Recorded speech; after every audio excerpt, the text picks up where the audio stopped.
partir de hoy nosotros le vamos a dar el espacio que se merece, pero para ayudarnos, que se entienda bien, por favor. Celia Antonini ya estuvo con nosotros durante estos primeros 6 meses de cuarentena, tocamos el tema también, y hoy lo vamos a profundizar porque, gracias a Dios, la tenemos con nosotros y se va a prestar a esta charla. Ella es especialista, es médica, se especializa en trastornos que tienen que ver con la depresión y también ella trata con muchísima responsabilidad el tema suicidios. Por eso está con nosotros. Celia, bienvenida. Buen día. Lorena Ortiz y Alejandro López la saludan. ¿Cómo está? Hola, buenos días. Una aclaración, no soy médica, soy psicóloga. Soy especialista en depresión, pero soy psicóloga. Muy bien. Hecha la aclaración, Celia, ¿qué podemos decir a modo introductorio? La depresión es un tema y es una preocupación mundial.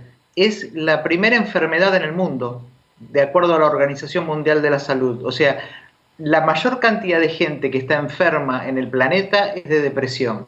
Hay 350 millones de personas que padecen depresión, por lo cual este sí es un tema a tratar no solamente localmente o en Argentina, sino que es un problema mundial. ¿Y por qué se llega a que la depresión sea la enfermedad número 1 del mundo? Antes, hace muchos años, la gente que tenía pensamientos negativos y emociones destructivas era la que entraba en un cuadro de depresión. Pero hoy se sabe que el estrés provoca depresión también, porque libera una hormona que se llama cortisol y el cortisol destruye la serotonina, que es el neurotransmisor que hace que nosotros tengamos un buen estado anímico. Por lo cual, las situaciones de estrés que vivimos nos pueden llevar a un cuadro de depresión y a tener que tratarlo como una enfermedad, no solamente el estrés, sino la depresión. Esto hace que haya tanta gente con depresión. Si a eso le sumamos la situación que estamos viviendo mundialmente con el tema de la pandemia, esto agrava todavía la situación. Por eso hay tantos casos. Es un fenómeno mundial y tiene que ver mucho con el estrés, no solamente con aquellos que tienen el trastorno y la enfermedad por sí mismo, por un desequilibrio químico que se produce en el cerebro, sino que el estrés nos puede llevar a la depresión y ahí hay que tener mucho cuidado. Y la prevención tiene que venir por ese lugar, por no estresarnos o por tener las formas como para poder modificar nuestra manera de pensar y nuestra manera de vivir para no entrar en cuadros de estrés que nos lleven a un cuadro de depresión.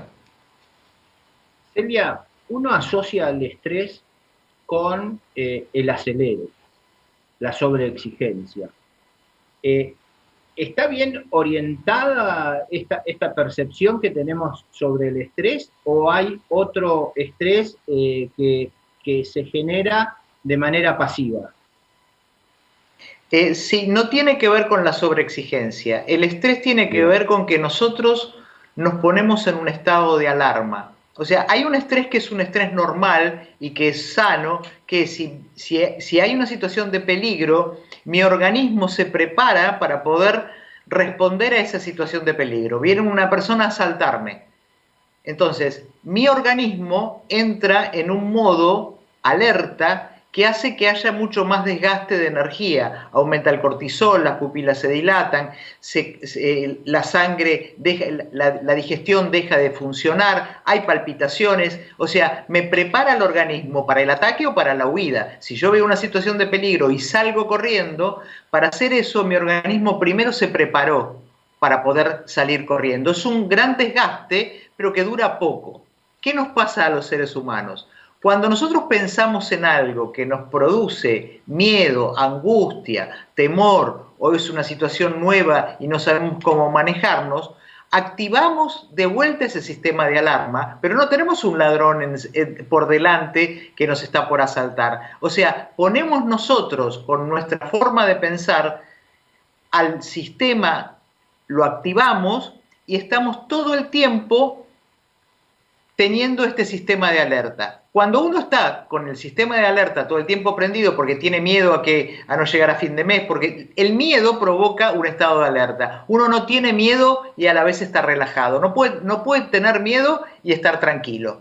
Por lo cual, si tiene miedo, tiene un estado de alerta. Entonces, cuando nosotros, por la forma que tenemos a veces de pensar, vamos activando este sistema, porque el sistema no reconoce. Mira, imagínate que es la alarma de una casa. La alarma de una casa suena cuando entra un ladrón o suena cuando entra el gato del vecino. No puede distinguir entre si es un ladrón y si es el gato, no va a sonar. Cualquier situación, y en el organismo pasa lo mismo, cualquier situación que nosotros damos como peligro, que es una amenaza para nosotros, activamos este sistema de alerta. Entonces, da lo mismo que estemos sentados en el sillón de nuestra casa o que tengamos un león que nos está por atacar, el sistema lo activamos de la misma forma. Cuando activamos continuamente ese sistema, entramos en estrés y ahí es donde nos enfermamos, porque estamos continuamente haciendo un alto desgaste de energía para situaciones que realmente no son de peligro, pero sí que nosotros las pensamos como peligro y por eso activamos el sistema físico. Silvia, quiero llevarte al otro tema que todavía no hemos tocado. Suicidios. ¿Cómo se trata este tema? ¿Cómo podemos ayudar para comenzar a bajar este incremento en la tasa de suicidios?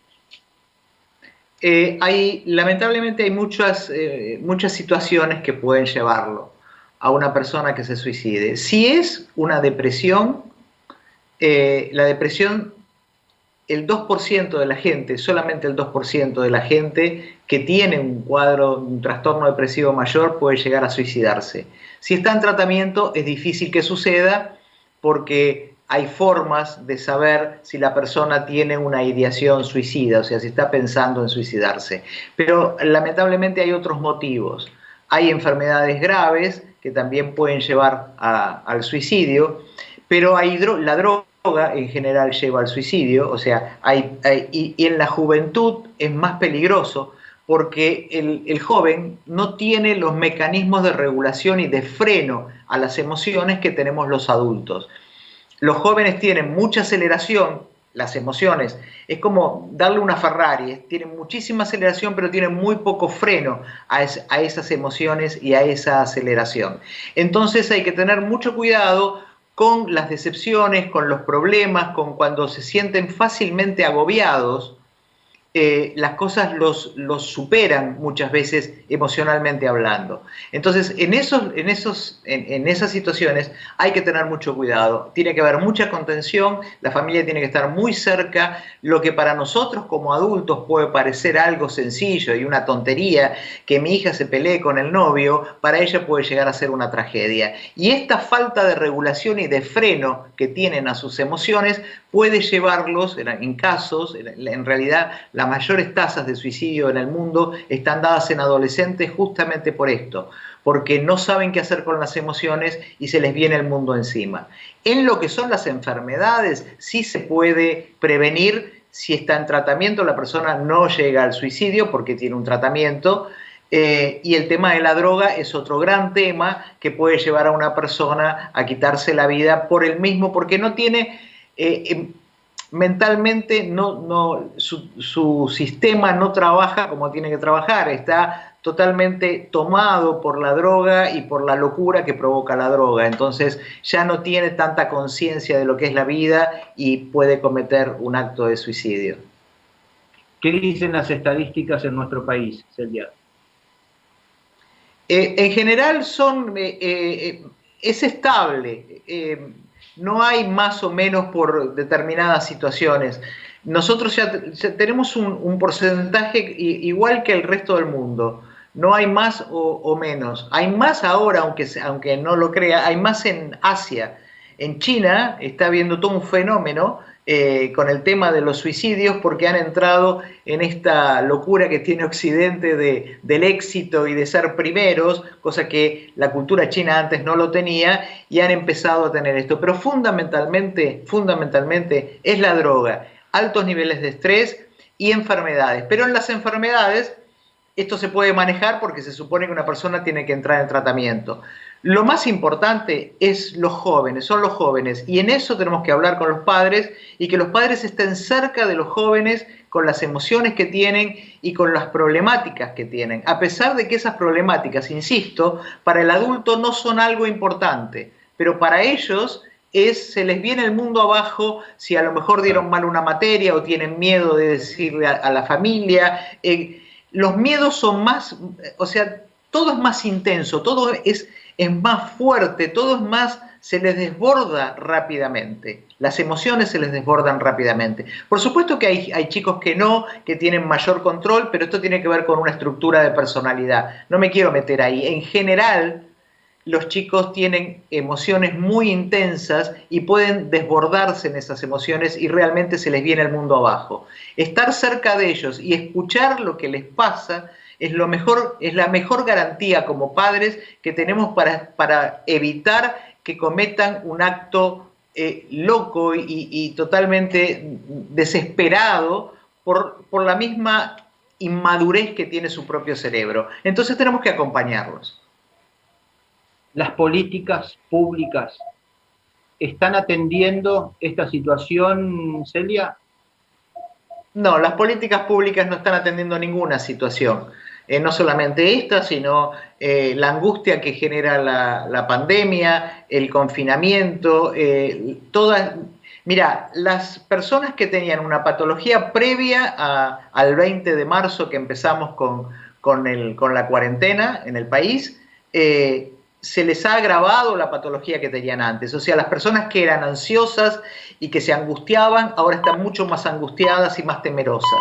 Aquellos que tenían pensamientos depresivos, hoy están más deprimidos. Y las personas que no tenían patologías y que estaban bien, hoy ya tienen algún tipo de alteración, alteraciones en el dormir, en comer. O sea, esto es algo inusual, pero desequilibra emocionalmente, sobre todo por la cantidad de tiempo que llevamos. No hay ninguna política, ni siquiera hay mensajes públicos de cómo cuidarnos y qué hacer para sentirnos mejor. En la televisión, así como dicen que nos lavemos las manos cada rato y que no salgamos a la calle sin barbijo y que mantengamos 2 metros de distancia, no hay ni una sola frase que diga qué hacer con la angustia que tenemos, con el malestar que tenemos o cómo bajar esta incomodidad emocional que estamos sintiendo por tanto tiempo y cómo hacer para luchar y tener herramientas para no terminar, además de esto, con una situación emocional o con una enfermedad mental.